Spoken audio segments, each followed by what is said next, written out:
Lighting look better. You guys hear me okay? Hey, Lindsay. Old Man King Homestead. What's up? What's up? Wiley, man. Long time no see. Good to see you on here, dude. Yeah, this lighting looks way better. Had to turn on my special light. What's up, Nick? Man, that steak. Whoo! He is making me hungry, man. I had to go get me a bag of Cheetos after watching that. You know what I'm saying? JB Conway, what's up? How are you? Good to see you guys, man. If anybody wants to jump in the studio, let me pull up a link here.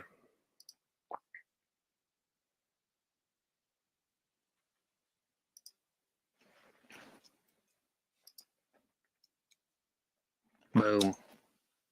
Hey, Brian. Thought you were going to take a little bit of a break. You feel like you need a good mic? What kind of mic are you using right now, Lindsay? I did buy me a new mic, though. Well, I didn't buy it. I got it for Christmas. I showed this on another live. I got me a new Blue Yeti mic. It's a stand mic. It's a really good, sweet mic. But I went ahead and ordered a boom for it, like a boom arm table mount, and that's getting here Friday, so I'll start using that thing right now. Heard that? What's up, guys? Right now I'm just using this headset. It's like a gaming headset, and I don't know, does it sound okay? Pretty easy. All right, Brian, that sounds good, man. You had a long night, bro. Petty Jean River Homestead, hey, what's up?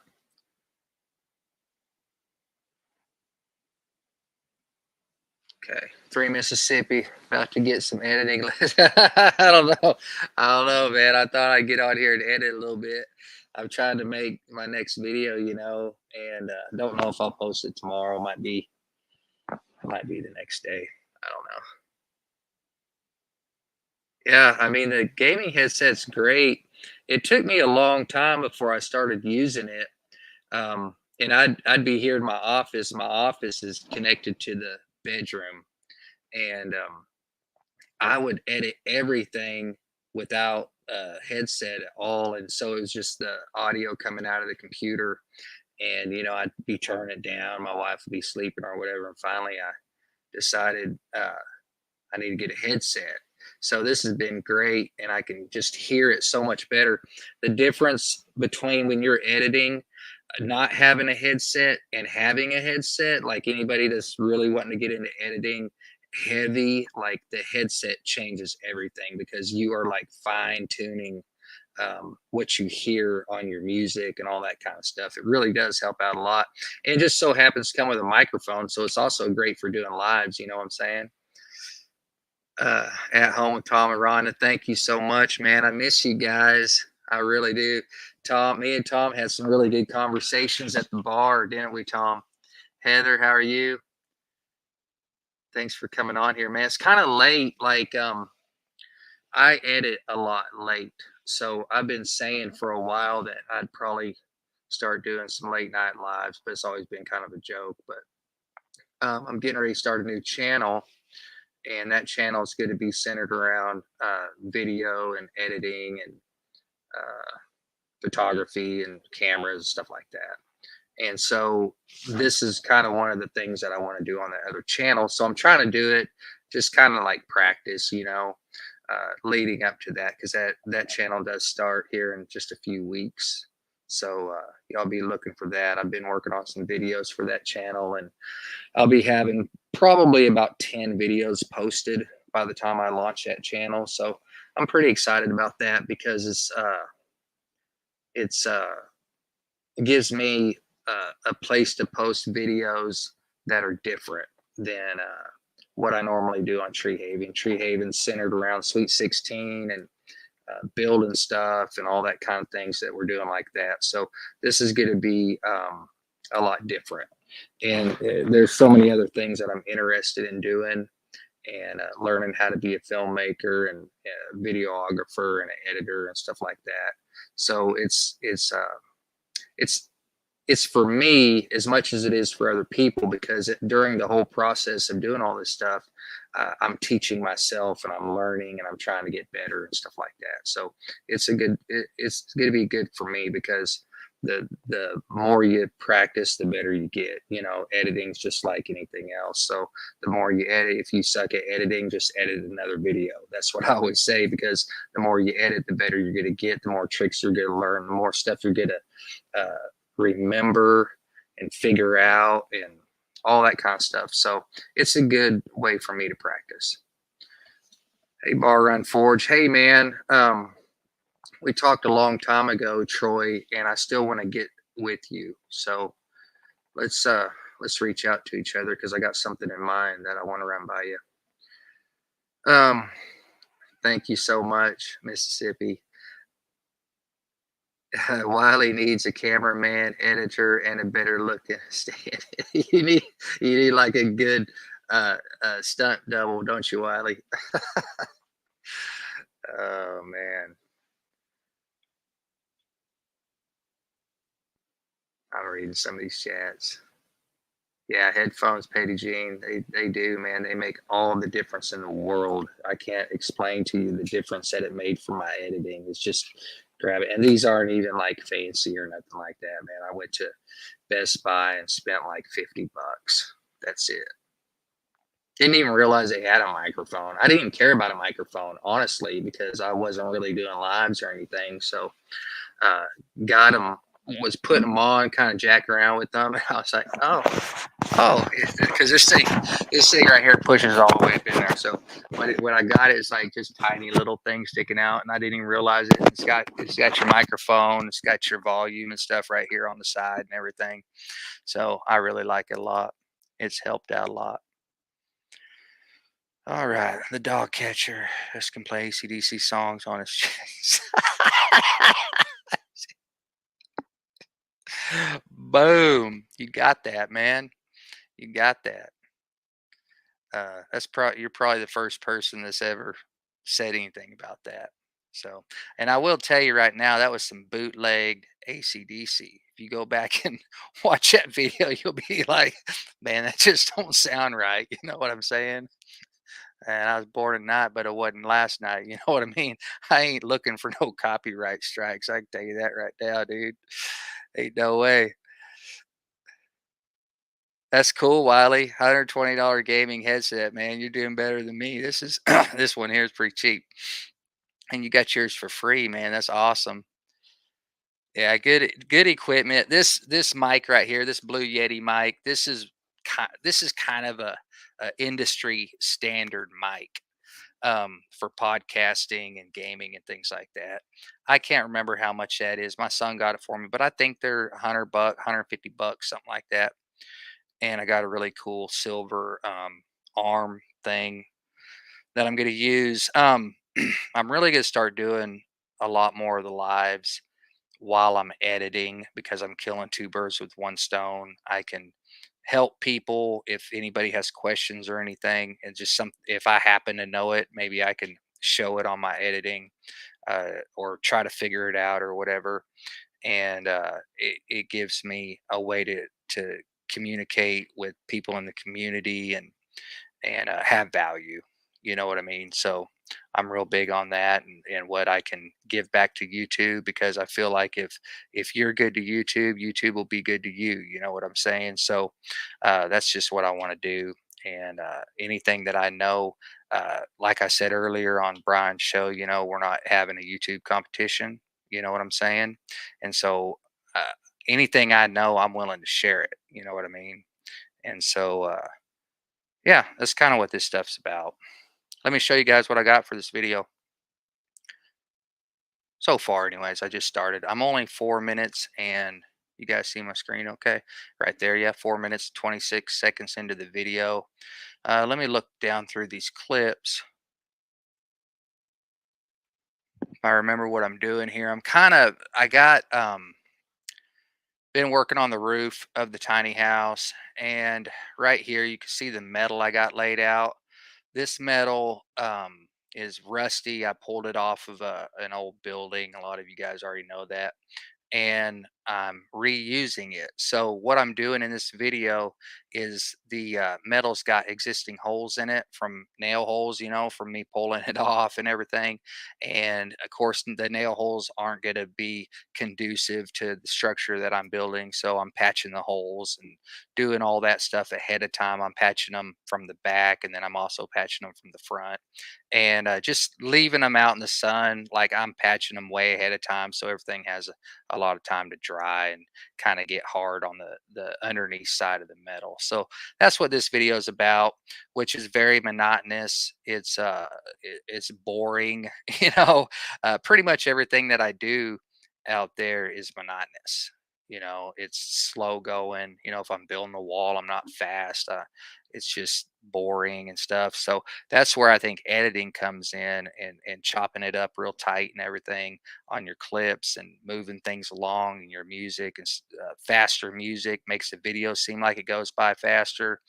Um, and it helps too, because if you have a longer video, say you have a 20-minute long video, if your video's moving along fast, all of a sudden the video's over and you're like, holy shit, that I just sat here for 20 minutes, and that's what I try to achieve in my videos. Is I never want people to be bored.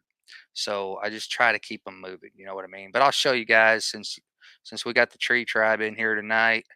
I'll show you all a little sneak peek of what we got. Can everybody hear? Tell me if you can hear the audio from my edit. Just let me know. Yeah, we can hear it. Yeah. Yeah, man. Hang on, it's trying to render here for a second. Can y'all hear it? Guys, I don't even know what to do, man. Like, oh my God. Wiley, we'll see you, man. Peace, brother. Miss you, buddy. Can't wait to see you, man. Hopefully you'll be at the meetup. You guys will be at the meetup, right? Okay, good. Uh, 3 Mississippi. Is this Sid or Mike? Is it quiet? All right, hang on, Drew. I'll shut up. Oh my God. No. It's good to catch up. I got an old computer, and the fact that we're live right now, and I'm trying to use a extremely large program, it might glitch just a little bit, but it'll probably warm up here and get better.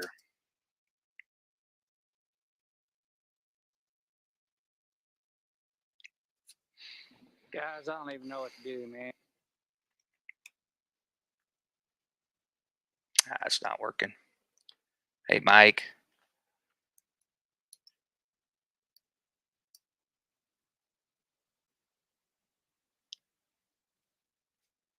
Yeah, this computer is a.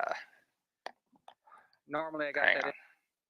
It's not going to work right now. This ain't going to be good live editing session. If I can't get this to work, it's not going to be good. So I might just have to talk for a minute.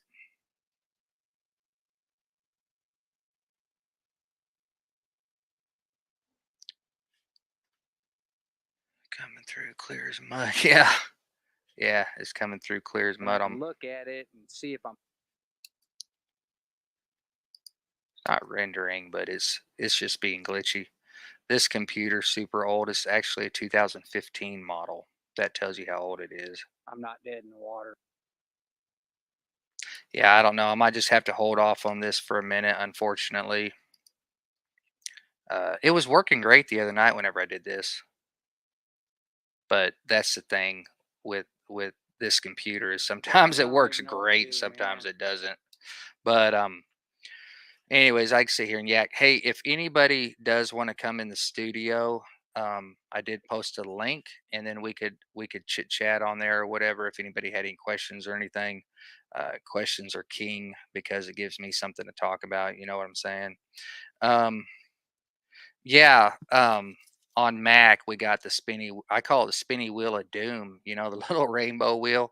Man, that dude starts spinning. Sometimes it just will not quit. I'll be sitting here editing, and I'm just like, oh my God, checking everything. I've got good memory, but sometimes it just doesn't matter, man. You could have all your stuff closed, and it's not, it's like it's not catching up to your timeline, if that makes sense. And so it's really frustrating when you're editing. And one of these days I'm going to get a new computer, but I'm going to get another Mac, and the one I want to get super expensive. So that's not going to happen anytime soon. I had to buy a new camera the other day, and that ain't cheap. So just one thing at a time. This computer's newer than Petty Jean Petty Jean River Homestead. That's that's bad. I ain't even joking. I got Like, a MacBook Pro too that I don't ever use, but I've got it in case I go out of town or something like that. I can edit on there, but it's probably just as old as this computer, and I never use it, so it like takes forever to get started and trying to remember where I left off like a year and a half ago. I don't hardly ever use that thing. Let me get down through here. Anyways, this is a setup here. I'm just talking basically in the previous video. No, the premiere video, I think, is the one where I broke my camera. Does anybody remember that? I'm pretty sure that's that's the one it was. I broke my camera, it fell over, boom, broke the LCD screen. And this is the morning right here, and I was just kind of pissed. I mean, my LCD screen's just kind of hanging there by a wire. I can't see. I'm holding it. I'm flipping it around, trying to see if I'm in focus, and I'm not starting off too good on the day. I could tell you that right now. And basically, we're going through here. My opening is a minute and 19 seconds long before I start working. That's pretty long. I've been trying to keep them around 30 or 40 seconds. Just to try to keep retention. I feel like if you're talking and yakking too much, that's something I've been working on, is trying to get my point clear on my opening setup of what I'm doing for the day and saying it in less words to make my point quicker. And I've been practicing on that. But this one did go kind of long because I was bitching about my camera. All right, let me see if it'll work here. I don't think it's going to. Big race. Let me turn that down a little bit. Can y'all hear that?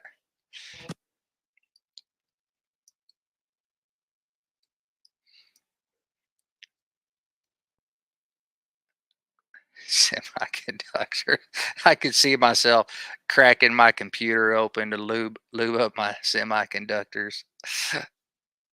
pieces I'm gonna use. My wife would be like, "What are you doing?" "I'm lubing up my semiconductors." All right, it's working now. So right now I'm just kind of getting metal off my stack. No big deal. Just kind of setting up the day with what I'm doing.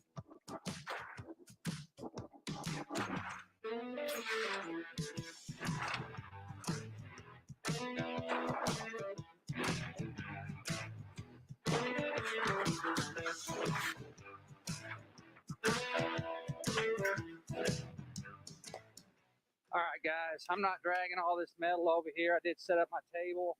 I'm gonna start patching up that metal and try to get it back watertight, you know what I mean, before I even put it up there on the roof, because it's got a lot of old nail holes in it. Check out that exposure. Oh my God. So I'm gonna set a piece up here and There we go. start patching it.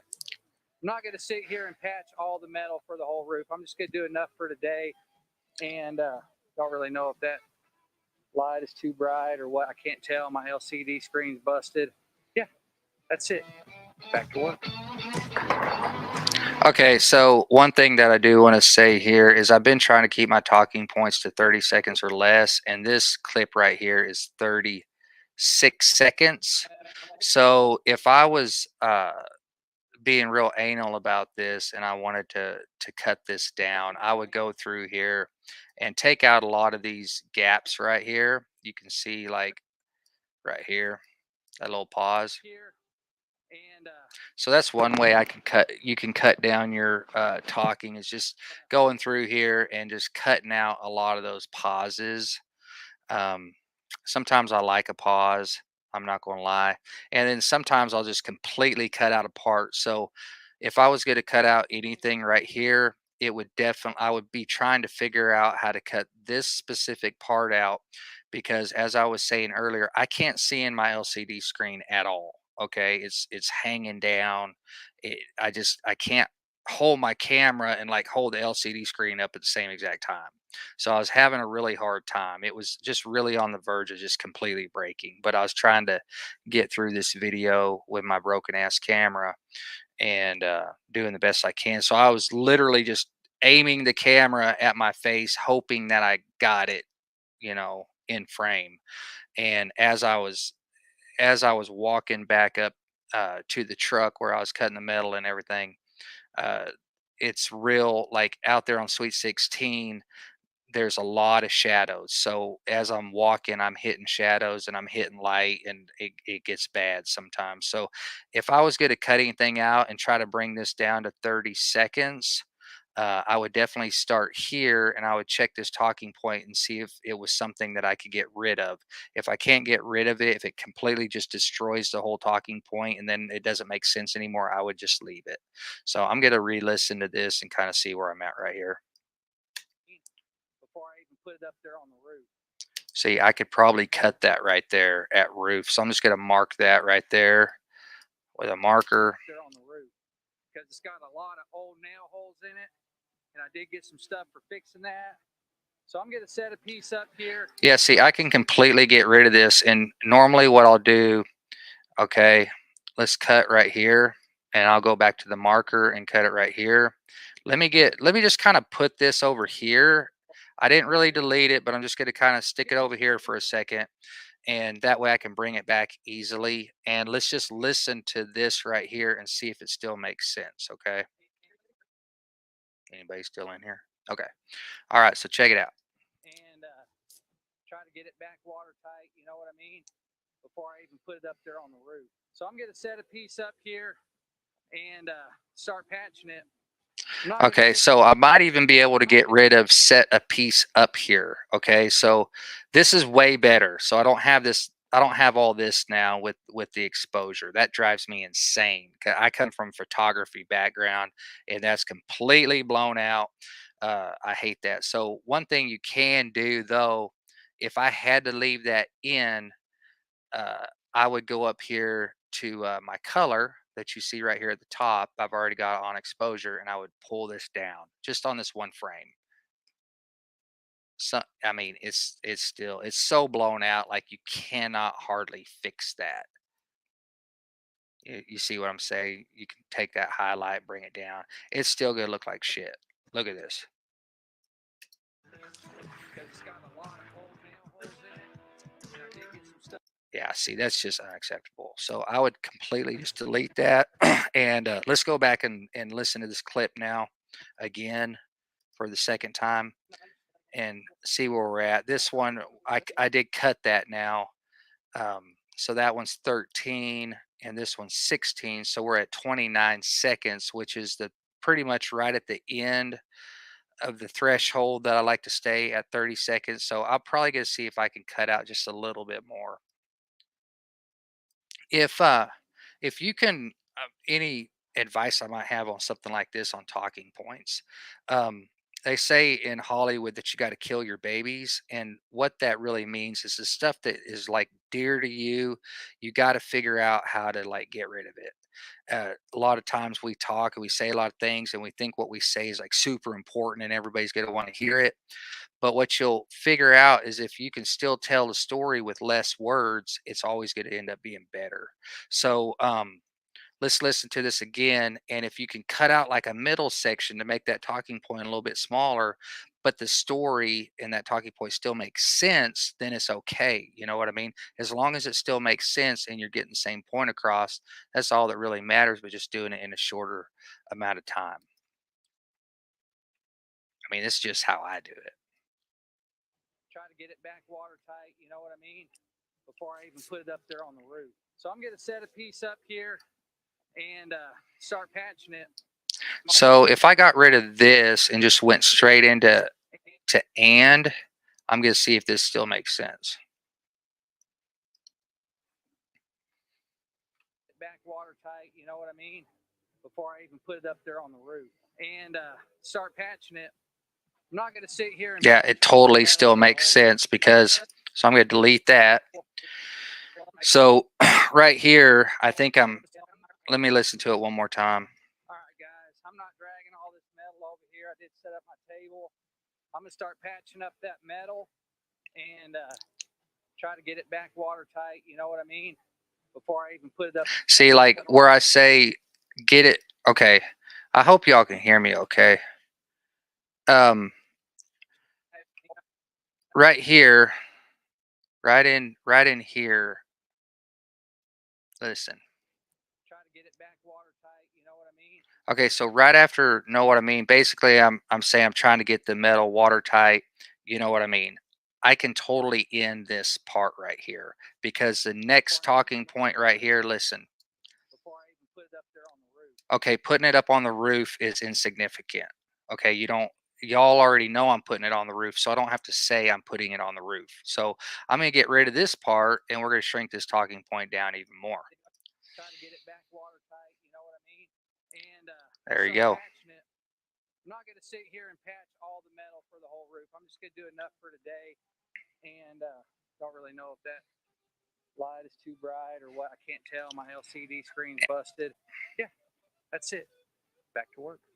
I am going to leave the part about the LCD screen because that is kind of a disclaimer for I'm having technical difficulties. So I am going to leave that part in there.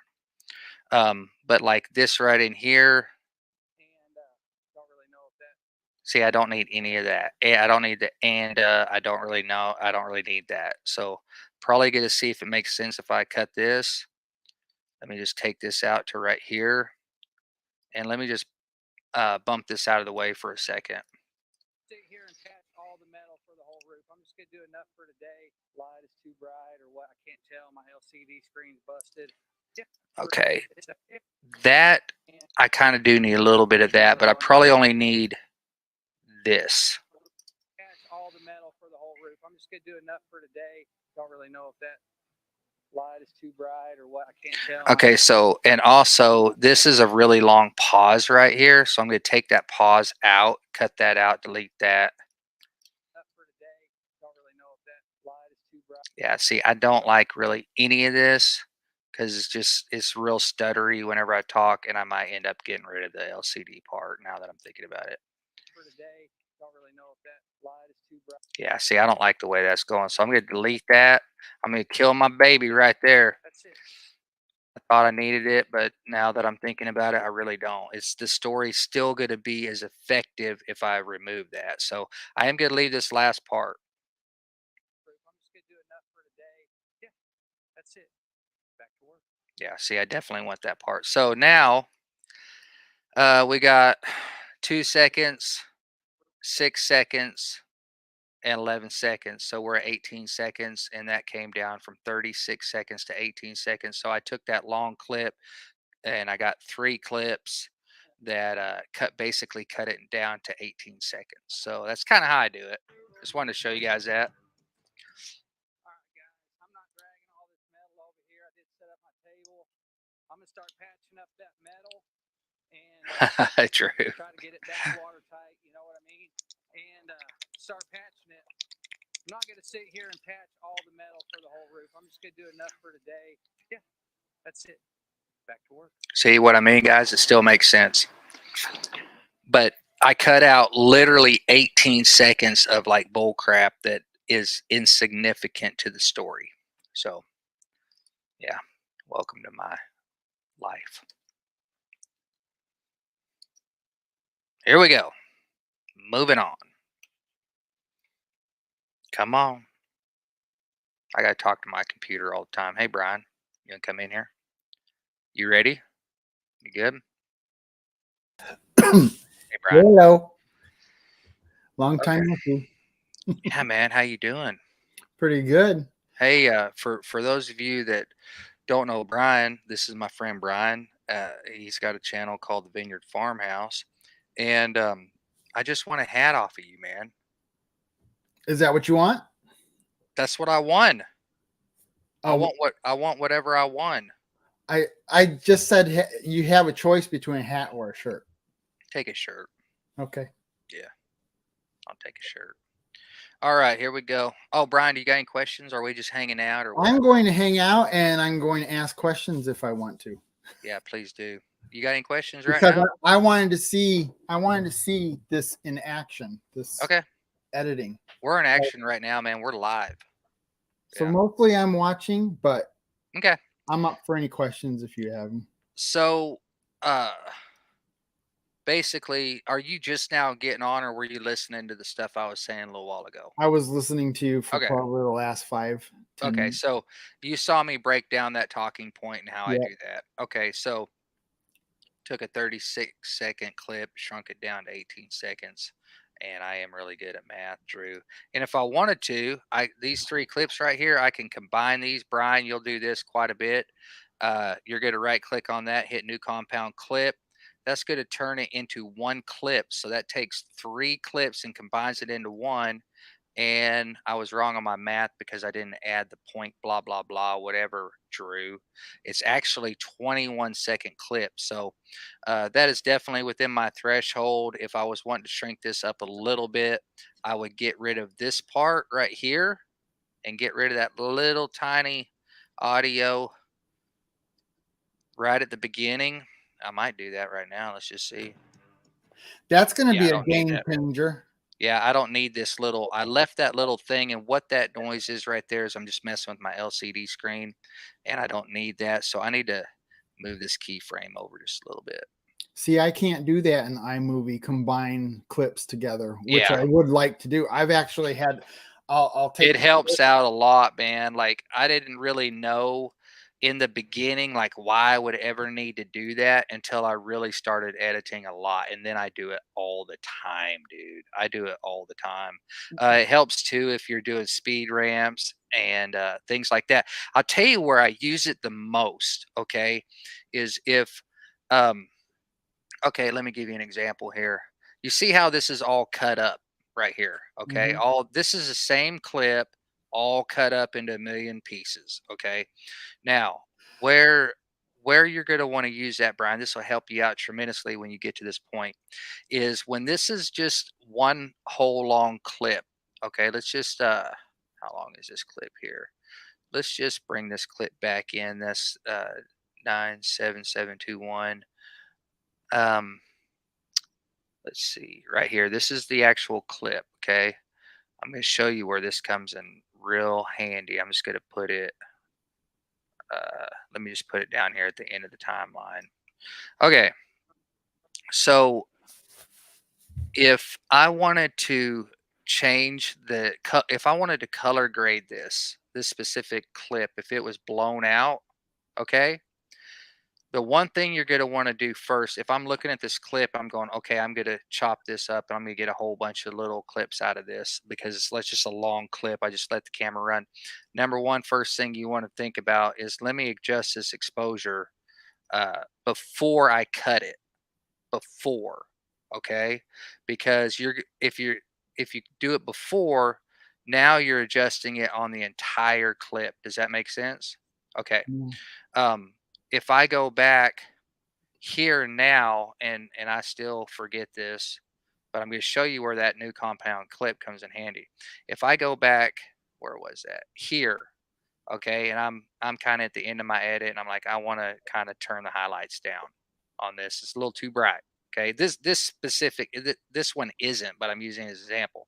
Okay, now I've got this clip from here all the way to here. And I have to go through there and change each one the exact same for it to look right. Okay. Well, what comes in handy is instead of just going to each clip and adjusting this down and then going to the next one and coming over here and adjusting this one down or whatever, now all you got to do is click there, shift, and then right click new compound, and now what this is going to do is that turns all those clips into one solid clip. Now you can color grade that clip all at the same time. Does that make sense? Mm-hmm. So it's very helpful. You'll use it for that, and you'll use it for a whole bunch of other things too. It And comes in real volume. handy. Yeah, volume. Speed. speed, if you got a bunch of clips, you just want to do all the same exact thing too at one time. I could have used that when I was bringing that garage, well, in the video editing. When the garage was coming down, it would have been nice to have controlled that all as one clip Yeah. and been able to manipulate it like that. Yeah, and I'll show you another cool thing too, Brian, is you can do new compound clip, which you just saw me do. You can come up here and let's adjust the saturation. Let's say I want to turn this up a little bit. Okay, I did that, but now I want to adjust my individual clips, right? Mm-hmm. Now you can go up here. Let's see here. I can't remember. Can't remember where they keep that at. Break right here on clip, break apart clip item. So check it out. It'll put it right back how you had it. Now I can go through here and adjust each clip again, just like I was. So you can bring it to new compound clip, do an overall adjustment to exposure or whatever it is you're wanting to do. If you want to speed it up, that's great for that. Another cool thing that you can do with it is if you take a clip, let me get down here to the end. Let's say we take this clip right here, and well, let me get a longer clip. Well, this one might work. This is a trick that I figured out on my own, and I'll just explain it. I don't know how it is in Premiere, but for those of you that are on Premiere, but Final Cut will only let you speed up your clip. Okay, this is 20 times. Let me just try to find a longer clip here. I need like a long clip. Let's see here. Sure would be nice This to is be able to control my music a little better too. Yeah, you'll be able to do whatever you want to your music. Okay, this is a good time lapse. Okay, this is a great one to do it to, and this is a trick. Final Cut will only let you speed this up. Let me show you. That's 2,000 times normal speed right here. Okay, it's still 31 seconds. Okay, it's a really long time lapse. It's still 31 seconds, and so what I'll normally do on a really long time lapse is I'll go through here and I'll hit custom, and I don't know if you can do this in iMovie or whatever, and I'm going to add a 0 right here, and I'm going to speed this up to 20,000 times. Okay, that shrinks it way down, right? It's going to take a while to render. There's dots right here. That's your rendering dots. But this clip turns into 3 seconds, as you can see right there. So this probably started out. I didn't really look at it ahead of time. Can you let it run? Huh? Can you let it run? Show us what it looks like. It's rendering right now. Oh, okay. It's almost done. Final Cut renders as it goes. So I think in Premiere, Drew, you might be able to tell me, but I think in Premiere, you kind of get your cuts done, you get your video done, and then you render after that, if I'm not mistaken. Final Cut renders as you go. Okay, so whenever I'm done, I'm pretty much done. You don't have to sit here and mess with codec or anything like that, or rendering or nothing like that. So, okay, so check this out. This is a 10-minute and 32-second clip. Okay, I just point the camera at the sky, let it run while I'm taking a break or doing other monotonous tasks. Okay, I always let my camera work for me, so I don't always remember, but I try to. If I'm going to be kind of off camera for a little while, and we have a cloudy day, I usually point my camera to the sky and get some kind of time lapse because they're good to have for later. So the point that I was trying to make on here, this takes a 10-minute clip and shrinks it down to 3 seconds, but that's 20,000 times the speed. Okay, the trick that I wanted to show you was if you go, let's go back to custom. Oh, hang on, I'm doing the wrong thing. We go to custom, and I try to make this 21,000. Won't let me. It will not let you. Okay, it will not let you go above 20,000. That's like it's tapped out right there. But Drew says that you can render as you go if you want to. okay, okay. Does it work pretty fast, Drew, or does it kind of lag on your edit? I'm just curious. What you could do here is you could cut this right here. All right, you could cut that. Now you've got two separate clips. You can bring this back in and you can make this a new compounded clip. And whenever, oops, I did the wrong thing. I need to connect those. All I did was took that 3-second clip and cut it in half. You can cut it wherever you want, don't matter. And now I turned it into a new compounded clip. Now that new compounded clip, Final Cut is going to recognize that as a brand new clip. Okay, so you can speed this up even more. Okay, why would you want it speed up a little bit more? I do this all the time because if this is 3 seconds, or let's say 20,000 shrunk it down to 5 seconds, but I really, really want it 3. Okay, I'm going to do that, and then I'm going to speed it up just a little bit more to get that 3-second clip that I've really been looking for. And the other way to do that is just get rid of the last 2 seconds or cut 2 seconds out of the middle. It really doesn't matter, but it's a cool trick. It's like a hack.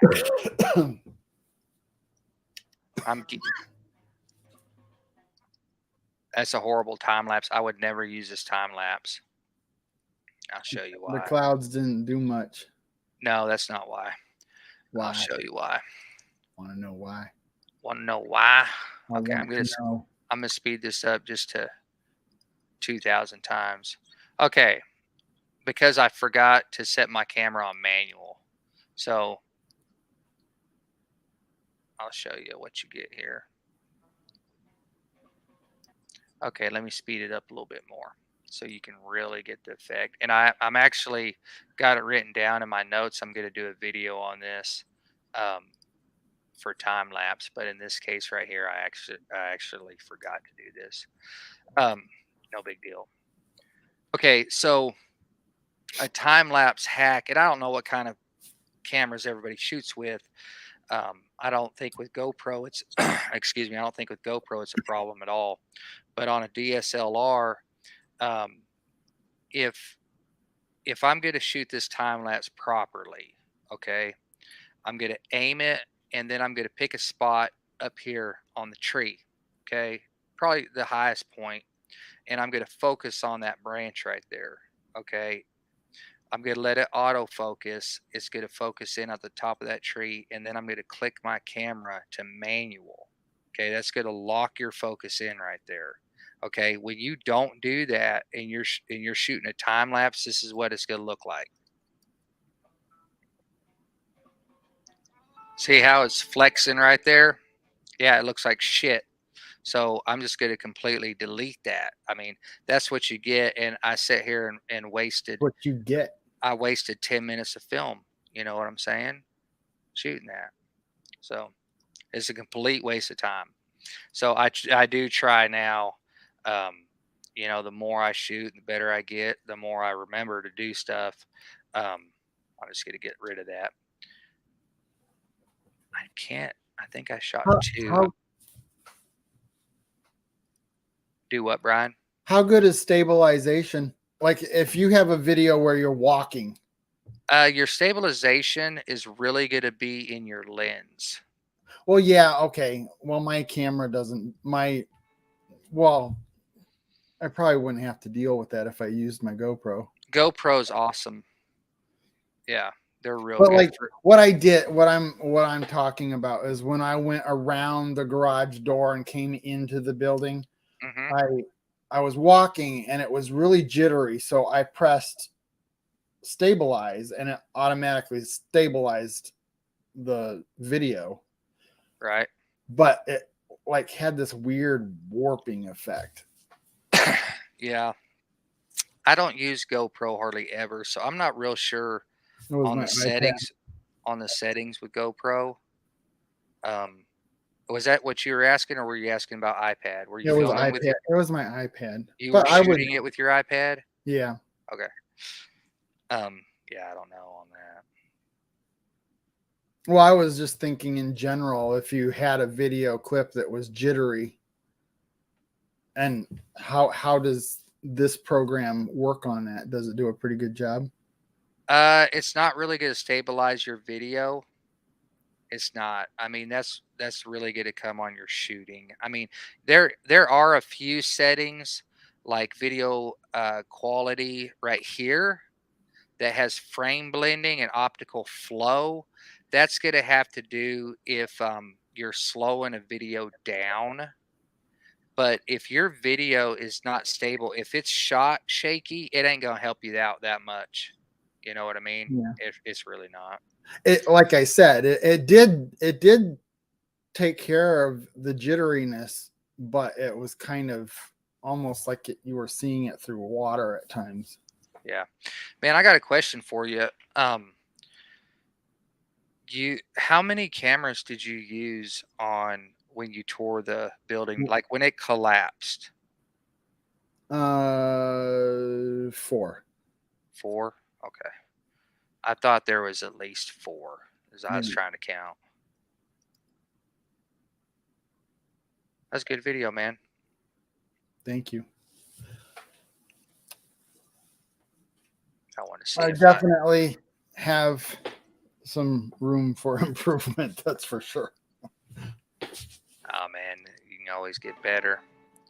Well, that's your competition is Yeah, we can always get better, man. It don't matter how good you get, you can always get better. There's always going to be somebody better than you. You know what I mean? Uh, I mean, that's for even sure. I think even like big time movie makers, you know, Steven Spielberg, Coppola, uh, Tarantino, they think exactly how we do. You know, they see stuff other movie makers make and other directors, and they think they're better than them, and they want to try to do their trick, or they want to figure out how they do. Like it's never going to end. It's never. You know what I mean? I think we're always going to be uh, critical of our own work, and I think any artist is. You know, Well, I it's a don't know. This looks better. Okay, look at the difference in the time lapse, guys, between the one I showed before and the one now. Let me change this to about. Let me just put a 1 here, and we'll go with 12,000 times and shrink that down to 2 seconds. You guys can see how much better this one looks. This one I actually remembered to hit the manual focus. It makes a huge difference.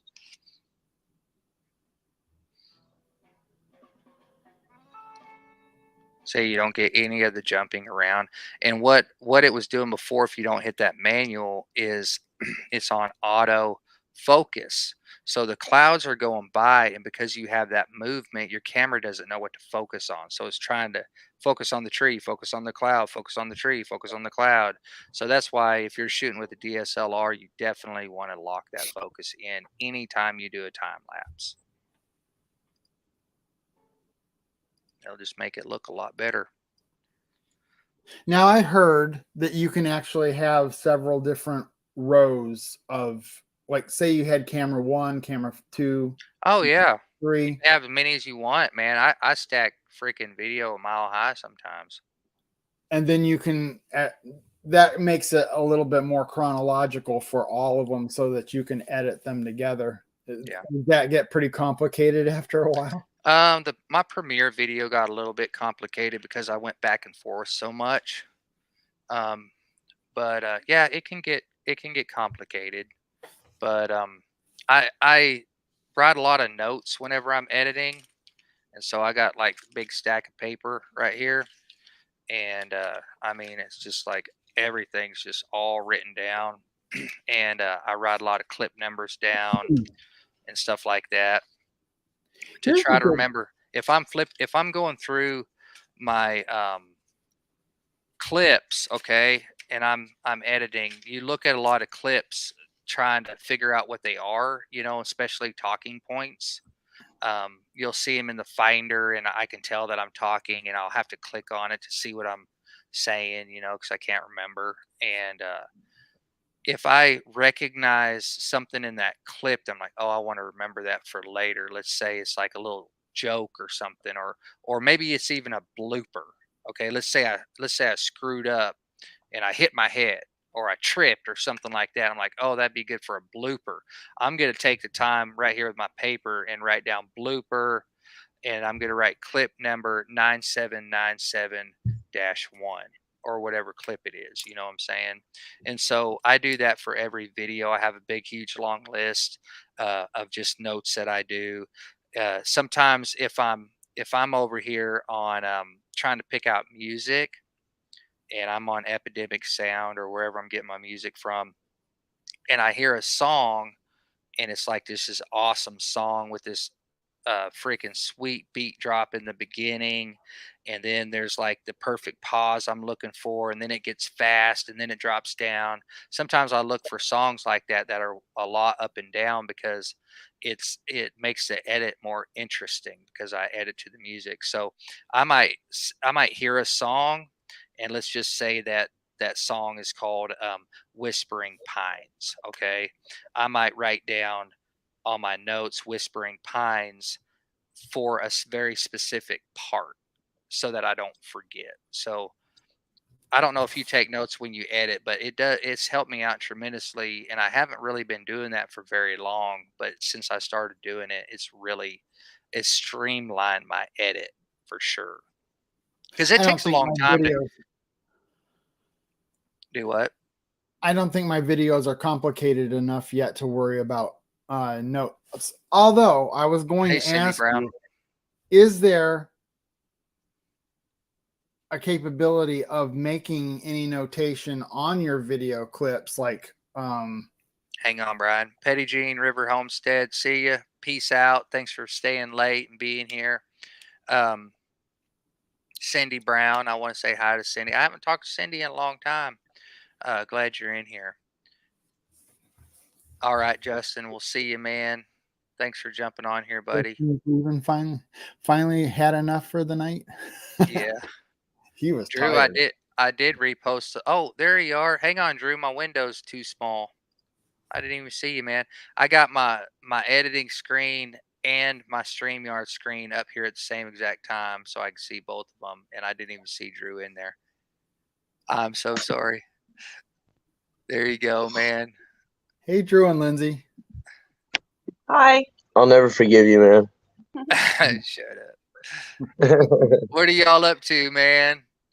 We're about to go to sleep. Yeah, we're about to crash. But we were just hanging out, yeah. So let me just say a couple things. I don't want to lose them.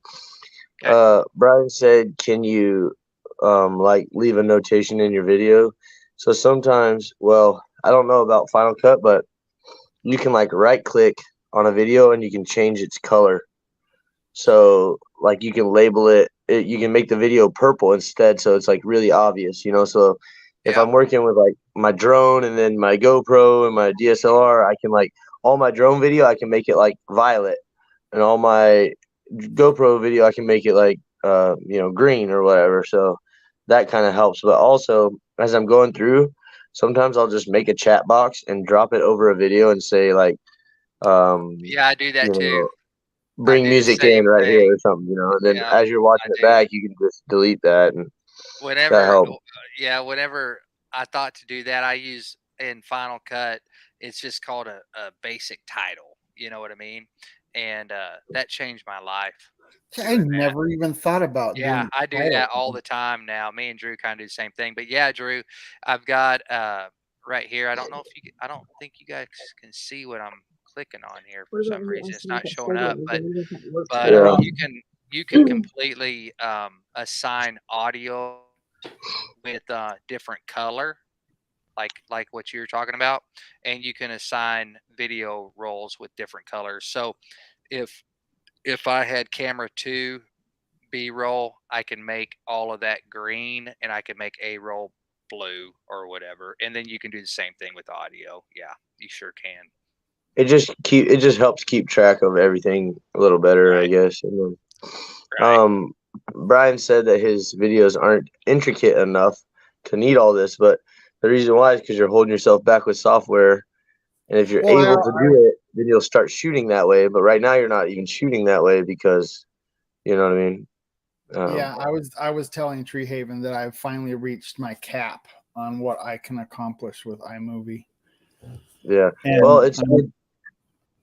It's good too. Sorry, it's good too now that you're gonna start making a little money, so it's almost worth it to put the money back into the channel, you know. And that's what I told Oh, yeah. Lindsay. Like once she's monetized and she starts making money, well, we can put that money back in and buy her cameras and laptop and stuff like that. But you know, you just kind of let it fund itself, you know. I guess. Yeah, Unless that's you what just I'm have the gonna money do. to throw at it. Yeah, that's definitely what I'm gonna do, man. If I ever start making money on the channel, I'm just gonna take it and buy more cameras and buy more equipment, you know. But probably buy me a brand new computer, honestly. I need one too. Grillin, Nick, how do you edit wind only? I don't understand that question. Drew, do you know what he's talking about? how do Well, you? I'm guessing he just means like wind if only? it's super windy, like how do you edit that? Oh, okay. Yeah. I mean, it's really hard. You can like right now you can see his audio track at the bottom. So you can zoom into that audio track and then you can cut out pieces, you know what I mean? And that's just sometimes the best you can do. You know, it's I did you just have that. to think about it when you're filming. Think about it ahead of time, and if it's windy, try to address it or, you know. Right. And your edit is really gonna depend on how well you shot the video. I mean, I cannot stress that enough. Like I do so many extra steps whenever I'm filming to make my edit easier and to make it better. You know what I mean? And that Yeah. comes with time. That comes with learning, basically. Well, Just time. a good example is when I was tearing that garage down. See, I hear the road noise so much that I don't even think about it. Yep. But then when I went to go play my video back, and it sounded like the freeway was in front of my house. Yep. Yeah. Yeah. Another thing, also we call the talking videos, we call them talking parts. Yeah. You keep Yeah. calling them talking points, and it's like I don't know why, but it's just like That's what I call but it. Yeah, it's just what I talking points. call it. Talking points. Yeah. But I yeah, don't know. What do you say? Oh no, there's the talking part. yeah, talking There's part. talking Yeah, part. No, talking part. I'll probably start saying that now. All right, I'm gonna get rid of half of this talking part right here. Let me get over here to the talking part. Oh man, yeah, Premiere Pro. I chop my talking parts up quite a bit. Premiere Pro has a feature called Warp Stabilizer, and it's a video effects, and you can drag it onto your audio or to your video clip, and it will actually stabilize that video. And I'd be hard pressed to believe that Final Cut doesn't have something similar. Yeah, Maybe it you just probably haven't found does. it. You know? Let me look. What's it under video? Video effects is what it's on Premiere. Crop.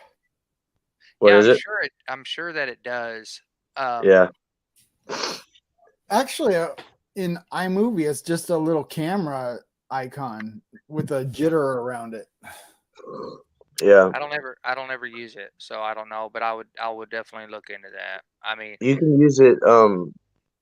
You only use it on videos that are at full speed. So if you edit the videos faster or slower, it won't let you use it. So it can only do at full, like at 100% speed. That's the Okay. one thing about it, you know. But like if you're driving a car or something, I mean, it's not going to make it perfect, but it'll clean it up a lot.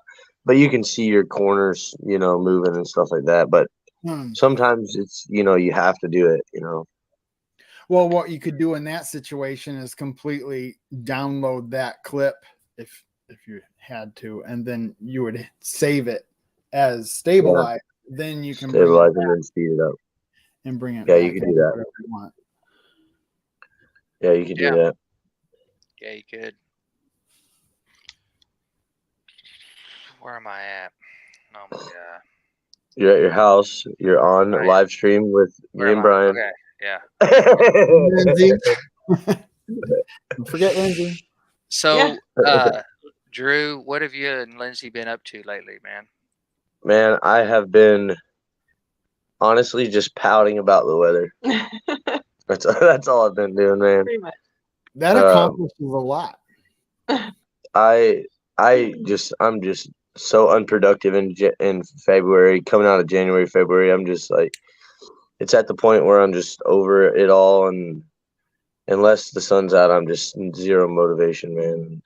But today, over the last couple of days, I've been working on getting tires put on my truck, and it had some like newer wheels on it, which I'm not a big fan of them. So I have been waiting to get some old school rims, get them all wire wheeled down and painted and cleaned up, and then put the tires on them. So I actually finally have a video coming out tomorrow. I've been really slacking, but I've been mostly like helping Lindsay with her channel and mostly the weather, man. That's really what it's mostly been. We got I mean, I know you got it all too. We got 9 inches of snow, and about 3 days after it cleared up, we got 2 inches of ice, and just like, dude, it's been horrible. Just gross. I was sitting right here editing that whole time, pretty much. Yep. So luckily, I already had a whole bunch of videos shot, and I was kind of getting caught up. So I'm just about caught up right now on normal tiny house stuff. I do got some other videos I've shot that's not really tiny house related, but dude, you've been killing it on that build. You really have. Like, golly. I can't imagine how far I'd be if I wasn't shooting the whole thing. No, video, no. you know And just had like another set of hands too. Like, yeah. I wish I really wish that I had somebody. If I was going to have any help at all, it would be somebody that would do the cameras. I would rather have that than have somebody help me build it, because I can build pretty fast and I know what I'm doing, and it's just easier for me to like do the stuff because everything's in my head, you know. But like to have somebody hauling ass around the scaffolding to get the camera to set it up over here while I'm climbing the ladder and get it positioned and hit record and make sure I'm in focus would be, I can't even tell you how helpful that would be, but I don't. And so like every single freaking time, man, I was working out there today, you know, I've got the camera set up on the scaffolding. I'm way up on top of the roof installing metal for an angle, and I get, you know, 2 or 3 screws in, and I got to climb all the way down, get the camera. Not only that, but I had it set up on the big tripod, so I'm switching out quick connect plate, putting it on my Joby, climbing the ladder back up, putting it on top, setting it on top of the metal to get the rest of the shot and everything. And it is just absolutely killing me on time. Yeah, it takes three times longer than it should take. It is. It's something. Yes, I used to say twice as long, but I'll be honest with you, today it felt like 3 times as long. You know, and sometimes I get crazy and get all the way down and go stick it out by my truck to get like the full view of the tiny house with me sitting on top, you know, for a big wide angle. And man, it's exhausting. I've got an idea. It's gonna sound crazy, but just stay with me, all right? Okay. Nick says that you need to get a 12-year-old. Yeah. And I know where Nick lives. I know that Nick has a 12-year-old that's already able to run a camera. All right. He's already like a good cameraman. Is that who was running the camera a little while ago during the big steak cooking? Yep. That's the cameraman. So check it out. We go kidnap the 12-year-old, and then I do a story about Lindsay gets to make a video about the missing person. You get a cameraman, and we'll take this meat that's at Nick's house while we're there too, so we'll get to eat. Dude, I mean, we should steal the cook too. Yeah, just take Nick, dude. Yeah, Nick, you want to come out to Sweet 16 and grill us up some steaks, man? He's like, hell no, I'm not coming out there now. He's like, matter of fact, the meetup is canceled. This meetup is going to be absolutely amazing. Yeah, it's good. Can you all imagine how big it's going to be next year? Come on. Yeah. I mean, and they also got a great name for it. You know what I mean? They picked a wonderful name. My 12-year-old is a builder. I can't. Mom is mean. Real bad. Yeah. Yeah, man. I tell you what, I wish that I had somebody hold the camera. They don't even really have to be that experienced, man, because I know what to tell them.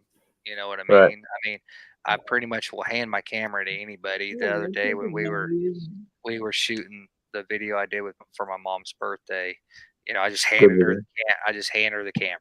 You know, I'm like, here to make sure I'm in the middle. You know, Mhm. make sure we got red light. You know what I'm saying? It's not that hard. Well, Mike It's of hard to Three know. It's Mississippi. hard to know what to do, but it's not hard to tell somebody specifically what to do because there's only so much, you know, hit record, hold it, you know.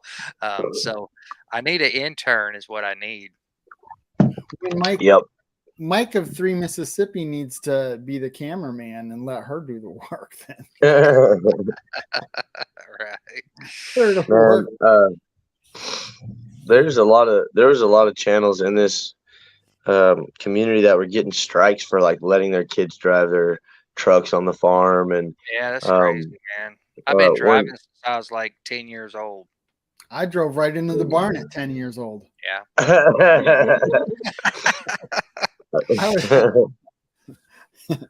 Yeah, I can't. I could hit the broad side of the barn. I honestly, YouTube has been an eye-opening experience, especially being in this type of community and stuff. I can't believe the amount of people that worry so much about how other people live their life. I mean, it blows my freaking mind, man. I just Yeah. I don't get it. Like, I just do not worry about what other people do. I don't care what other people do. I think everybody should live their life exactly how they see fit, as long as they're not hurting me or hurting somebody else. Um, who cares? But the people are just relentless about it, and I'm like, oh my god, do you not have your own life to live? Why are you so worried about what other people are doing? You know, Yep. but it's absolutely like that. So unfortunately, you have to take all that in consideration whenever you're posting videos. But man, people are Yeah. ruthless. Yeah, hauling Another hay at 14. Yeah, I mean, hauling hay at 14. To me, that's not even that young. You know what I mean? This driving tractors and driving trucks and stuff like that. Hell, if my mom was on YouTube whenever I was a kid, she would have been 3 strikes and you're out like in the first couple of days. You know what I'm saying? Holy yeah. cow, man. Another I remember shooting shotgun whenever I was 5 years old. That's the first time I ever shot a 12 gauge. I was 5. You know what I'm Damn. saying? I mean, with help, you know, stepdad Right. sitting Right. right there and Yeah. freaking blowing my damn shoulder off and everything, and everybody freaking laughing. You know, I'm trying to hit a fucking Budweiser can and everything, Yeah. and I'm like, you know, like you couldn't. You know, if someone saw that now, they'd freaking turn your ass in. But like we weren't, like we were fine. You know, Yeah.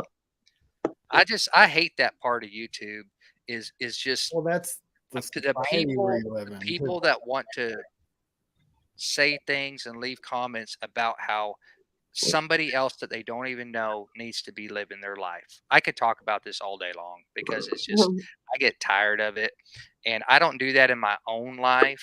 I don't tell other people how they need to live their life, and I don't want nobody telling me. You know what I'm saying? Yeah. I get it.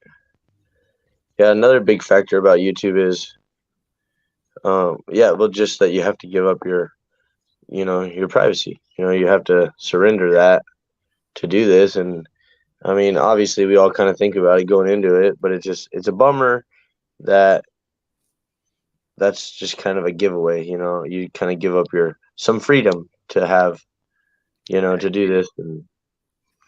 But you just weigh it and just show what you want to show and don't show what you don't. And the comment thing has never really bothered me. I've had friends that it really, really bothers them and stuff like that, and I get it. I guess I'm just kind of lucky that it doesn't bother me, and I don't really care what people think about me. But the negativity does suck, But Yeah, I absolutely don't let it bother me. I mean, I don't. I mean, I got really thick skin, but like it almost bothers me when I see somebody doing it to somebody else. Does that make yeah, sense? Like if I saw yeah, somebody come on your channel and be like, "Why are you blah blah blah? Well, you shouldn't be doing blah blah blah." I yeah, immediately want to get on there and I want to say, "You need to mind your own business." You know what I'm saying? yeah, Why don't you worry about how you live your own life and quit worrying about how Drew's living his? That's that? like that's where it bothers me. Like if people say something to me, it's almost laughable to me because you don't know me as a Right. person. I'm on. And I, You're only and I seeing always what showed, you're only seeing what I'm allowing you to see. yeah, That's it. 30% of the project was even filmed. I didn't even film 90% of Right. it. You know what I mean? Like, Right. well, I hate to rush off here, but my phone's at 1, so No, it's we'll about see. to Yeah, die. I'm about to get off of here too, man. I just want to jump on here and have fun and I say had a hi. blast hanging out with you guys tonight. It Yeah, was fun. Drew, man. Keep in touch. Lindsay, peace out, Girl Scout. See you guys. Keep crushing it on those videos, guys. You're doing good. Thank Thank you. you. All right, later. See See ya. ya. Brian, did you have any more questions, bro? I could go on and on all night with Final Yeah. Cut Pro, man. We'll have I to am get joking. together and get me signed up. Yeah, whenever you get that program, let me know. And even like the beginning, you know, like kind of after you get it all installed and everything, if you want like some tips on just kind of getting a video started Getting from the moving. beginning, yeah, just something like that, just holler at me. You know what I'm saying? It'd be interesting to take the raw footage of what I have from another video and just like see how much different I can see the improvement I can make on a video like that. Yeah, well, the Like sky's in my last the limit. video. The sky's the limit. Yeah, Mike, I definitely want to do a lot more editing stuff. I love talking about this stuff, and I love talking about cameras and shooting video and shooting techniques and editing techniques. And I think one complements the other because if you're not shooting good, your edit's not going to be good. And so it's just something that I'm really interested in, and that's what I want to kind of bring to the table for YouTube. You know what I mean? I do feel like if you're good to YouTube, YouTube's good to you. So it's just what I want to give back, and uh, I'm not really even that great at it. I mean, hell, I know all kinds of people that are way better than me, but learning how to edit is a matter of practice, and it's a matter of time and longevity. And the longer you're doing it, the better you're going to get, and that's all it is. And like I always say, I mean, if you suck at editing, just edit another video. And so that's how you learn. And If I'm you willing to go if you ahead, Brian, suck at editing what? edit another video Oh, because that's the only way you're going to get better. You know you what I suck mean? at all of them. Yeah. What if you suck at all? You're going to eventually get better. The more you learn, the better you're going to get. You know, it's just like anything else. It just takes practice. And I've just edited a lot of videos. You know, a whole lot of videos. I can't tell you. I've you- edited thousands of videos in my life. You know, literally. And so a lot of people out there that's done a lot more than me, and I'm not even really that fast of a learner. Sometimes I get so just set, I'm doing it quick and I'm just doing it the way I know to do it, and there's like quicker ways to do it, but I haven't took the time to learn it, hotkeys and things like that. Like I don't even know all the hotkeys. You know what I mean? So there's like shortcuts and stuff that I haven't even spent time learning because I'm just so used to just doing it the way that I do it. You know what I mean? So I know I'm always gonna keep getting better and try to learn something new every time, but I enjoy doing this stuff, so I'm just gonna keep doing it.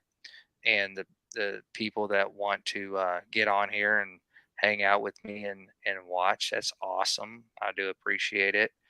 Um, and you know, just supporting me in that. And I'm just gonna keep making videos, man. That's what I'm gonna do. Are you going to come up with a time that a regular time, or are you going to just do it randomly? Um, no, I'll probably do it after your show, like we are tonight.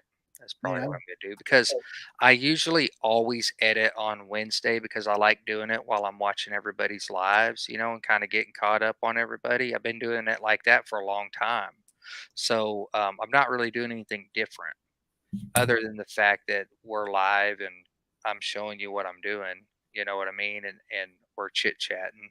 But there'll be nights where I'm more into the editing part. This is the first time I've done it, so we've been kind of chit chatting, you know.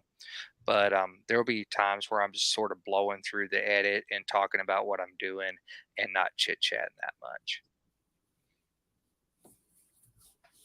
We'll just see how it goes. I think it's like YouTube. I mean, you have to evolve.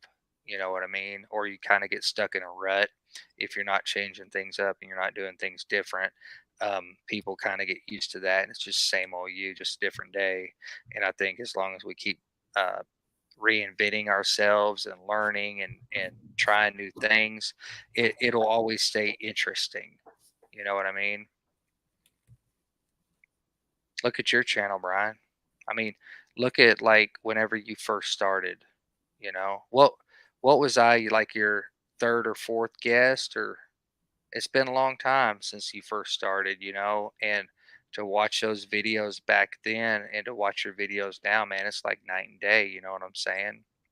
It's the same way with editing. Go back to your first video you ever edited and now look at tearing the garage video down. Okay, Yeah. well, that transformation between your first video and the garage video, it's like night and day on your videos, right?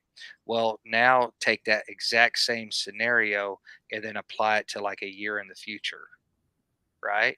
Oh, You're going to be like that much better a year from now. You I'm know what I'm coming up saying? on my anniversary, March 5th, 17th. And if you told me I was going to get this far, I know I'd only have just over 1,000, but as far as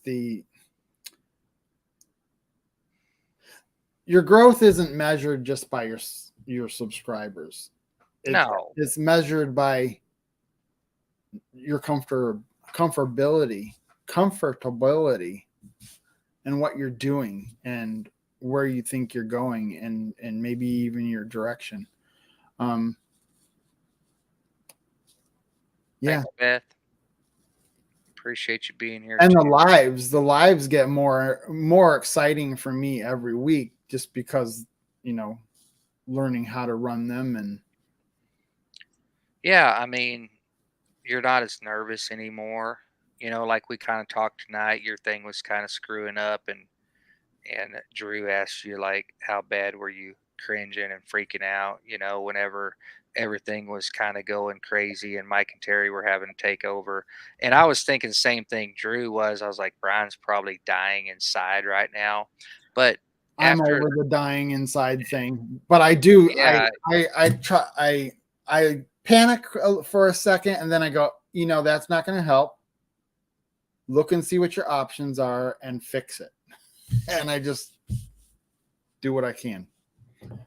Yeah, The world isn't going to blow up because no, you screwed your no, screen up. and you realize too that like the people watching, they don't care. The people watching don't care. You mean they're Okay, not judging? they don't care if there's a little hiccup or something happens or you got to get up for a second. Like we're all here to support you and see the guests and everything, and shit happens, and it's okay, but like whenever you're new and you're starting out, like all that stuff's like super important, and we freak out if it doesn't go perfect and everything. And that's even true on, I think, on editing and stuff. Is a lot of people really try to make their videos perfect. Well, perfect is not relatable, okay? Because no one's perfect, we all know that, and everybody screws up. And if you're trying to make all of your stuff be perfect all the time, it becomes not relatable to people. Okay, so I show a lot of my mess ups in my videos because it's more relatable. Okay, that's whenever I'm shooting the video. Little stutter steps and mess ups and things don't always go good, and I leave a lot of that in because it seems more real. Does that make sense? I'm starting to get more comfortable with leaving, like parts in that are shaky or whatever, because you're right, it's real. And It's real. when you start editing to make everything perfect and leave everything out and It's fake. screwed up, It's fake. then and that was what was something about my videos that I wanted to correct. And even doing a walk and talk was something that was something I didn't think I could do. Yeah. And I forced myself to do it, You did fine. and I did it. Yeah. I don't know if that was the greatest video in the world, but it was done. I did Well, it. And it now was I can. Now I know how to do it. Yeah, or it how was to a s- feel it about was a s- doing it. right. It was the start of you trying to push yourself to do something new. Yeah. And that's important. If you don't keep pushing yourself all the time to try something new, you become stagnant. So, Pure Okie did have a question. What kind of equipment and such? I'm ready to start. I just don't know where to start. JB, when are you wanting to start? That would be my next question for you. When do you want to actually start? Are you like ready tomorrow to start, or is it something you're wanting to start here in a month or two? The only reason I'm asking is because I know we're all going to be at the meetup together. And if you were going to be there, I was going to say we could definitely have a talk about some of that stuff for sure at the meetup. But if you're wanting to get some equipment and stuff before then, we can talk anytime you want. Just shoot me an email. I got that on the about page, or hit me up on Facebook or something like that. My advice is start before you're ready. Just do it, because I waited, I thought about doing a YouTube channel probably 5 years before I actually started doing it. And I came out here and sat at this desk and spewed out my little talk. It took me 500 clips to get it. Yeah. But I put it out there. And then after that, it's really funny because I actually put out a video, my first video. I'm not embarrassed by. It was good. I thought it was good for a first video. I was proud of it. And I still am proud of it. But I have definitely gained a lot since then. Yeah, you do, man. You learn stuff new every day. JB, I would say, I mean, what I usually recommend people, because I've had that question quite a bit. People hitting me up on messages and stuff like that. And what I usually always tell people is same thing that I would tell them whenever I would be teaching people photography and stuff is the first thing that I would recommend is to start with what you have. Okay. Um, and the reason why everybody has a cell phone. Okay. Everybody does. So start with a cell phone. Hopefully you have a decent cell phone that has a good camera. Okay. Um, yeah. Yeah, you sure can. You can call me. Start with a cell phone and just get you a little cheap tripod for it. Okay. One that you can turn your phone horizontal and it'll clip in there and it'll have a little tripod. You can pick up something like that on Amazon for about 12 bucks. And the reason why I tell people to start with what they have is because a lot of people get hung up on the equipment. Okay. And a good video, if your story is good enough, the equipment isn't going to matter really until you get to be like a editing Nazi, okay, or like you just get bigger. That's when equipment. It's like if I was going to give you like an example um, or a metaphor. Okay, let's say you're brand new at playing golf. You've never played golf before. Okay, is it really going to matter if you're using a ping driver or a King Cobra driver, a $500 driver, or a Ping $375 putter? It's not going to matter at all. You're going to suck at golf no matter what. It's the first time you ever played, you're going to suck at it. The driver, the iron, the wedge, the putter, none of that's going to matter. It's the exact same way. What I recommend to people is start with your phone, okay? Turn your phone horizontal. Yes. Hit record, stick it on video. I got a pop socket on the back of mine. Everybody probably does. And I'm gonna extend my arm out all the way like so. And I'm gonna get my face in there where I can see my face, and I'm gonna start talking. Okay. If you can't do that, if you get clammed up inside and you can't talk to that phone, it's not going to matter if you're holding a GoPro or a $3,000 DSLR, you know, Canon. It's not going to matter. Ain't going to matter one bit, because you can't do it right now. You're not mentally ready for it. And you have to mentally overcome the fear of just letting yourself go and doing it and getting the phone and being like, hey guys, I'm JB Conway, and just want to thank you all for being here. This is my very first video. I'm out here at the campground. Just kind of want to do a little walkthrough with y'all about what we're doing today. I'm so excited you're here, and let's get on with it. I'm going to show you all around, and then we're going to start a little campfire. So, you know, if you can't stick the phone in front of you and do that, it ain't going to matter what kind of equipment you got. So that's what I always tell everybody. Start with what you got and practice.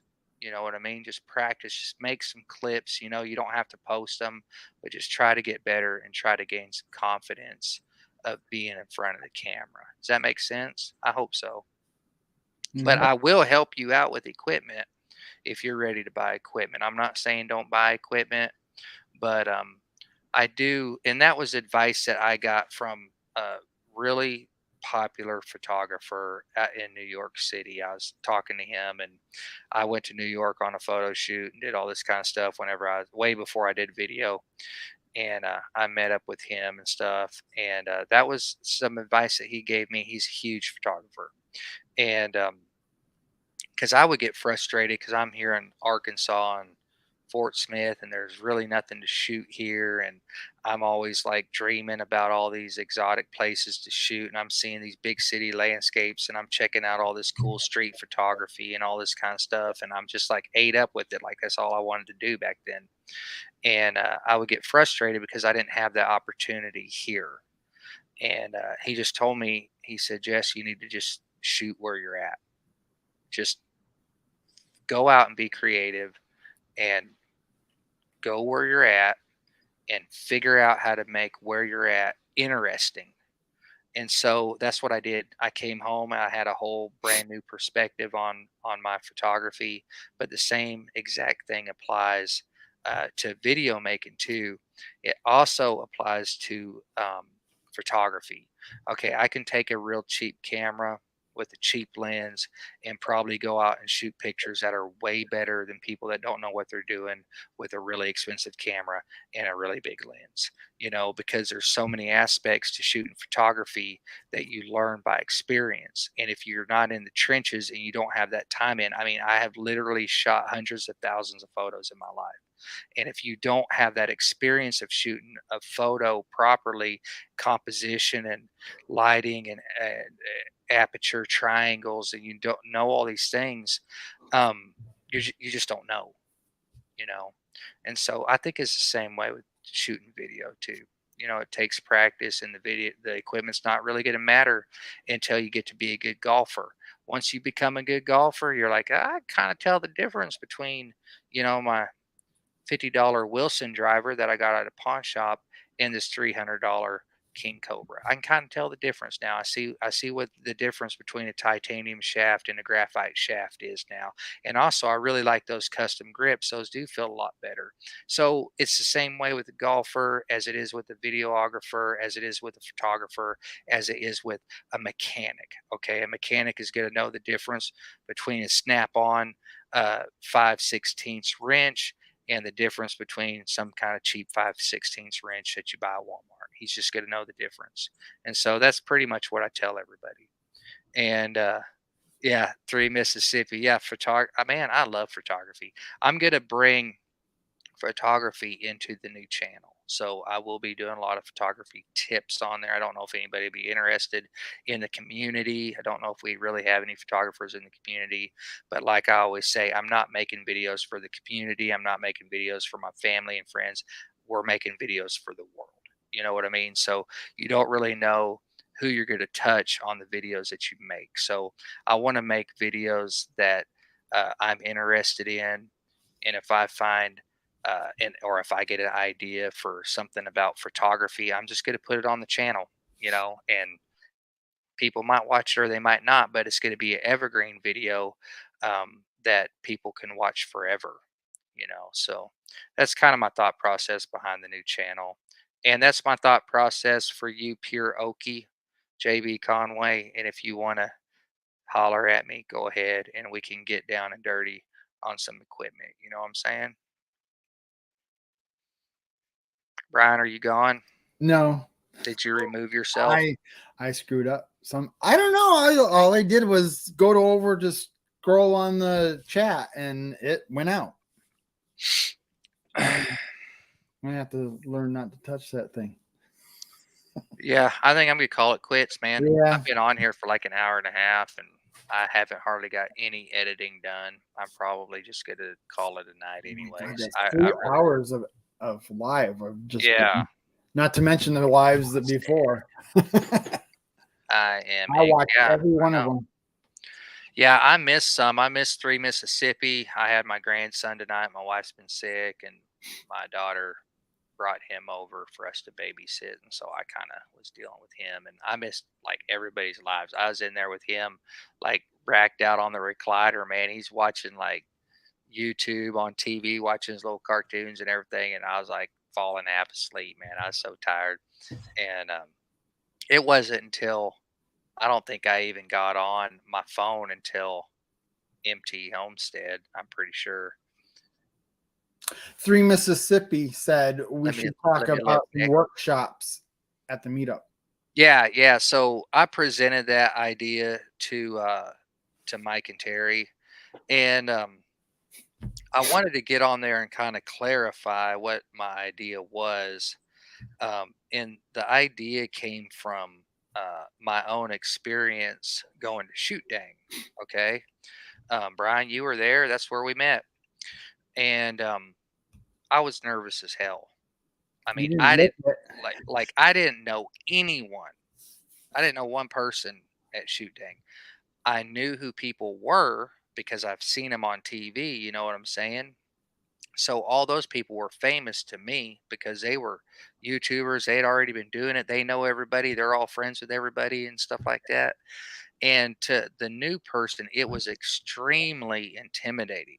Okay, I've come a long way since then in my own personal growth and mental health and everything else and being okay with who I am as a person and all that kind of stuff. I've grown a lot since then, but man, in that moment when you have to walk out that door and everybody's standing outside on the patio and you're seeing everybody wearing the shirts and stuff, it is intimidating. And the idea spawned from that. It wasn't so much like, hey, I want to sit around and people can ask me questions because I know everything. It is not like that at all. It's like, hey, why don't we have a small sit down session where if you're new, if you have questions about being a YouTuber, not just like editing or shooting or anything, just questions about being a YouTuber, it would be a safe place for people to come and hang out for a little while in this group kind of a round setting, and people can introduce themselves and ask questions, because I'm telling you, when you're new, it's scary. And what you're going to find at meetups, and I just want to welcome new people because I've been there. I know what that's like, and I'm willing to do that. And so that's what I was trying to express to Mike and Terry was for new people, what you find at the meetups is you got all the OGs are all kind of in the middle. Okay, they're all talking and meandering around. Everybody knows each other. Everybody's putting their arm around each other and they're toasting and they're just laughing it up and talking about this video and stuff like that because they all know each other. They all know each other. Okay. The new guy is like way out here, leaned up against the wall, scared to death. Okay. Doesn't know what to do, doesn't know, he's scared to talk to people and everything. So I want to just, I thought that it would be a good idea to have something, some kind of a session, and we'll see where it goes. Like if people ask me an editing question, I'll answer the question. That ain't no problem. But that's not really what it was about. It was more about introduction, hey, you're new. This is some tips. This is what I did. I know this is really scary, but I know you can do it. And just be encouraging to new people because YouTube can be a very intimidating place. And if they're going to take the time to drive there and hang out and just want to be part of it. They're so excited they want to be part of it, but on the inside they're dying because they're clamming up and they don't know what to say. It's just good. I just want it to be a safe place for those people because I've been there. And I'm going to ask some YouTubers to help me. Okay, I'm going to look for some volunteers, and I don't want it just to be me. It was never about that. It was about helping new people, answering questions. If you got a question, I got to answer. But if I could get some other people to help me, kind of stand up there with me, or maybe we'll just all be sitting down, but we're kind of by each other and we could feed off of each other, or Brian or Drew or someone like that, whoever wants to volunteer. I think it will just make the overall experience for the new person way better than like what Shoot Dang was, way better than that. And Mike and Terry are putting together a hell of an event, and lots of times I've been to lots of events in my life, and most events that I've been to have workshops. Okay, they have them for a reason. A lot of the bigger homesteading ones, they have workshops, but what are their workshops of? What are they of? Slaughtering a pig, whatever. Okay. Well, there's 300 YouTubers here that are scared shitless that want to be a YouTuber but don't know shit about being a YouTuber. So why don't we have a workshop about being a YouTuber? I mean, it makes perfect sense to me because that's really what they're there for. Okay. It's a YouTube meetup. The key word is YouTube. So why don't we cater to those people that are new, welcome them into YouTube family, and be like, hey, well, we're here to help. How can we help you? And that's just kind of what I want to do. And if nobody does it with me, it ain't no hide off my ass. I'll do it by myself. Oh, But I'm all in. but I think it's just great, and I think we'll have people kind of come in that maybe aren't new to YouTube but want to up their game and maybe gain a little bit of confidence, because I can tell you from experience of going to workshops and photography workshops and things like that, that when you go to one of these things and you leave, you're kind of on cloud nine, right? You're like all pumped up, like I'm gonna do it. Why are you like that? It's because you gained inspiration while you're there. That's why you get all pumped up. You're like, well, if this guy can do it, so can I. Well, how can we take that learning experience one step further is by actually having some kind of a workshop that they can plug into, and that they can really leave and say, not only did I gain inspiration because I met a bunch of YouTubers, I also learned some stuff that's going to help me kickstart my YouTube career. And that guy was super nice and he was welcoming, and I can ask him a question, and he didn't feel untouchable. When I went to Shoot Dang, I felt like there was people there that were damn near untouchable. Like there was people that I didn't even want to try to talk to because I thought that they were too big, that they didn't want anything to do with me. And I don't want anybody else to feel that way ever if they're around me. You know what I mean? So that's just my personality. And I think that's a good way to be. Does that Yeah. make sense? Yeah. I think we're all people. Okay. Just because someone's been doing YouTube longer and they got 200,000 subs and I got like 60, it doesn't change that we're both people. I mean, it doesn't change anything. The only thing that's different is you've been doing YouTube longer than this person. That's it. That's the only difference. We're all just people. We And all started out at we all one. started out at zero. We all have insecurities. We all have things that we suck at. We all have things that we want to learn. We all have things that we're good at. We all have things that we're bad at. And some people have just been doing YouTube longer. That's the difference. And they could be better at it. But just because you have 100,000 subs or 200,000 subs doesn't mean that you necessarily are going to be a better YouTuber than this new person. You know what I'm saying? Because there's a big difference between being a video creator and being a YouTuber. It's two totally different things. Okay, there's lots of real good video content makers out there, but they don't know nothing about being a YouTuber. And being a YouTuber is different. It's a thing. And I think if we could teach people that and help them, I think it makes YouTube a better place. Does that make sense? Yep. That's how I feel. You know, I was it's funny I say this because I don't even believe it anymore, but I was a real introvert before I went to Shoot Dang. It really took a lot for me to put myself out there, and I started doing the 30-second interview, and that forced me to go through that whole crowd. I mean, that was my point. That was my purpose, was to meet everybody in there. And if I was going to do it, I might as well have a purpose. Yeah, you had a good system for doing that. And I met everyone, every single you one did. of them. I remember when we did ours, I was nervous as hell just to stand there and talk about my channel, because when we went to Shoot Dang, I had 89 subs. I only had 257, and I had Imagine, started a year before you. yeah, you imagine walking into Shoot Dang with 89 subs. I mean, everybody there had more subs than me.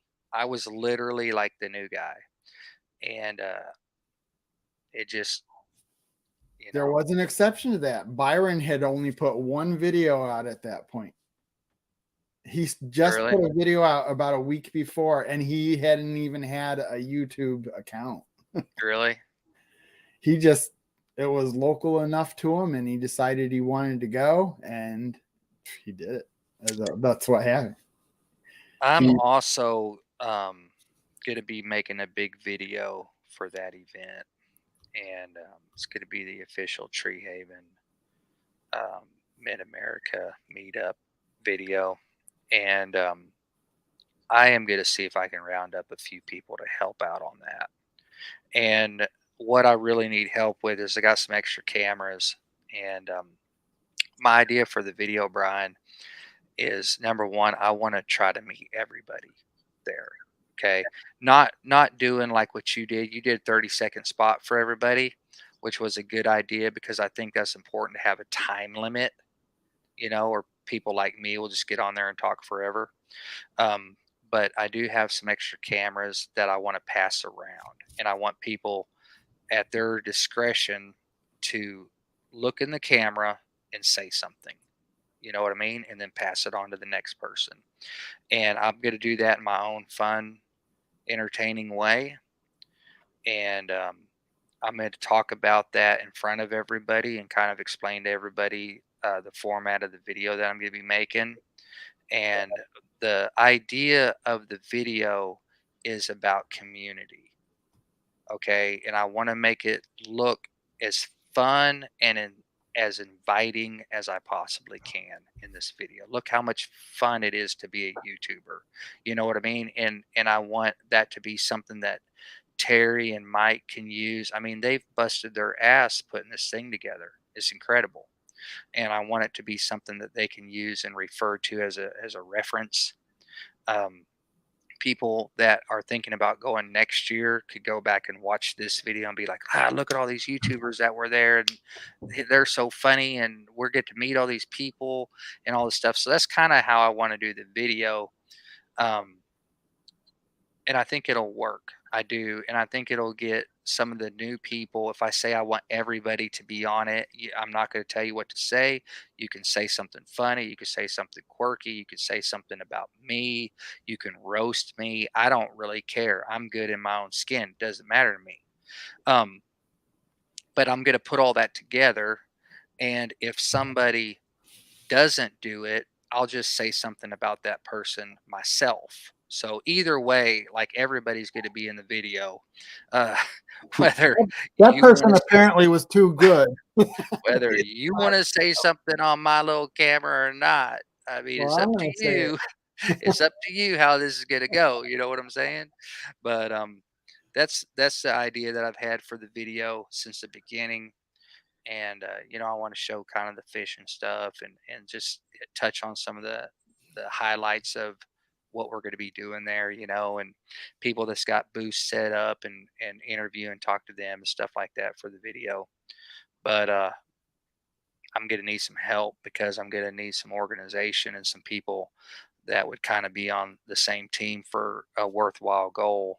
And it's going to take, I mean, I can do it all by myself, but just trying to meet everybody's going to be hard, so if we can have someone helping, rounding people up, and hey, you haven't talked to them yet, or you haven't talked to them, because I'm going to forget stuff. Do we need a sheepdog? I'm all yeah, I'm You get a all over the sheepdog place. and round them all up. Get Come in on, line. come on, guys. Get in line and have what you want to say ready to go, because I'm coming down. Yeah, and it better be good, because y'all already know I'm gonna stick this right in the video, man. You already know you better say something good. So I think it'll be a kind of a fun thing to just to kind of razz people I on. know that I'm not going to do the same thing I did last year. I definitely want to change it up. Yeah, you myself. always got to keep changing things Yeah. up, man. But I'm happy with that, because it is it's almost like a little, not a dictionary. It is definitely something that people can go to, and, Yeah, and I see them doing. resource. That video is always going, and you could see where people are checking out these very specific points. Yeah. Because Right. they want to go and say, oh, well, who is that person? Yeah. What's their name? What's their channel? And I think it Yeah. served its duty, served its point. Yeah, and that's kind of what I want to do for Mike and Terry. And that's I literally want to make that video for them, because they were the very first channel to ever leave a comment on one of my videos.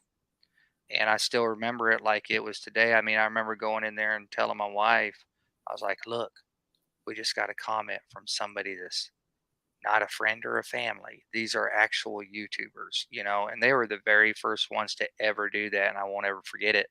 And they were one of the main people that I wanted to meet at Shoot Dang. And I remember sitting next to Terry, and me and her talking for a long time. And I went live for the first time at Shoot Dang, and Terry held my camera and all that kind of stuff. And it was just a really good memory. And then they had us come on their show and stuff. And that's when me and Crystal started doing the lives from our closet. And that was kind of a whole big thing, And we just got a lot of good memories, man. I mean, we haven't even been on YouTube for a year, and I could sit here and just think of like how many people we've met and how many things that we've done. And I just want to try to make a banger video that everybody's going to want to watch, that everybody's going to want to be in, you know, and just to kind of pay respect, and to say a big thank you to Mike and Terry, because I've held events before and organized events before, and it ain't easy. It ain't easy at all. It's friggin' hard. And organizing everything, and making sure everything comes together, and you got people emailing you all the time, well, where do I stay, because people don't want to go do the research on their own and actually go scroll down through the community tab or click on a site. People are just people, and it's a lot of work, and I want to make the best video that I can for them to use it as a resource. Hopefully, after it's all over, people can obviously go on. Everybody's going to want to go see it. Any video, not just my video, but any video made from anybody, you're going to have this people watching all of them. And And they do. yeah, they do. And I just want it to be a resource. And a lot of people have put playlist on just Shoot Dang last year. Yeah. So you could go to just about any one of those people's site or their YouTube channels and see that. It is amazing. I couldn't believe it. JB Conway, I'll count you in for sure. The thing I'm gonna need help with most, JB, is organization of people, making sure that we don't miss anybody. I'm good with the cameras and the story and how I want the story to take place and making sure that we get all the right shots and everything. But just keeping up with the people, making sure that everybody got to say a little something. Not really going to give too much of a time limit. I mean, I might give a 1 minute time limit, and then I'll take that and cut out the best parts. So if someone's kind of him hawing around, not really saying too much, but then all of a sudden they say something funny or something happens, I'm going to cut out the boring stuff. It's going to be a whole bunch of fun, fast clips of famous YouTubers, basically. And it's going to be fun for them to use next year as a promotional video for the upcoming year, because I'm assuming they're going to do it again. I mean, let's assume that, right? I'm going to assume if it goes good, they're going to do one the next year. I don't see why they wouldn't. And Oh no. it's just something that if you were a new YouTuber and you missed this year's, but let's say you started your channel in October and you did some research. Like whenever I was new, I didn't even know who to even look up. Like I was looking up like YouTube meetups, and like I wasn't really even in a genre or nothing like that. I didn't even know what to look up, you know.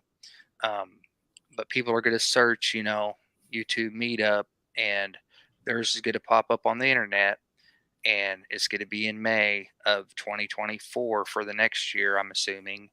And then there's going to be a video they can watch, and that's what I want to make for them.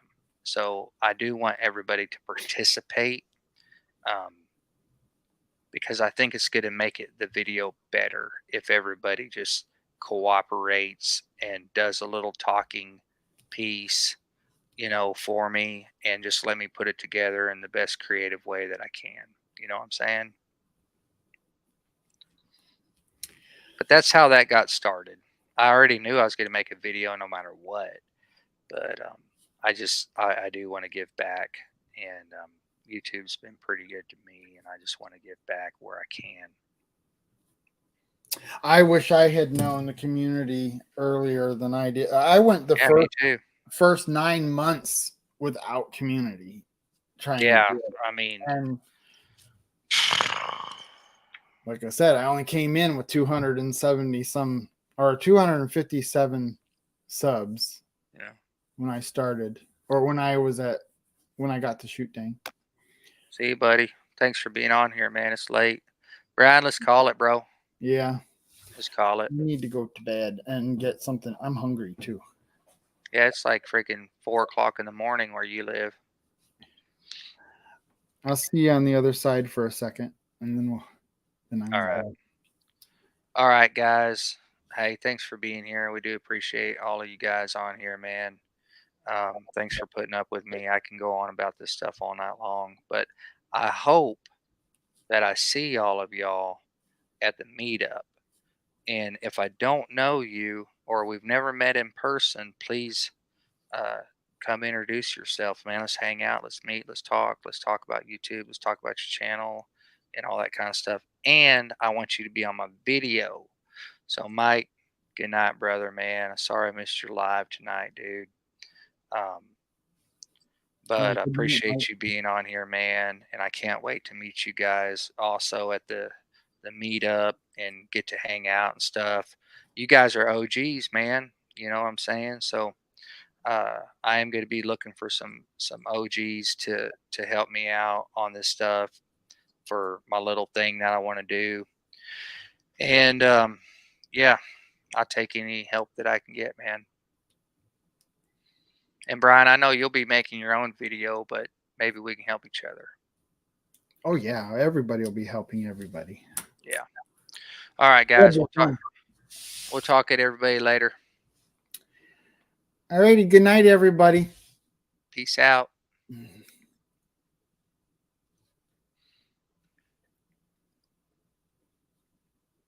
Oh, you left?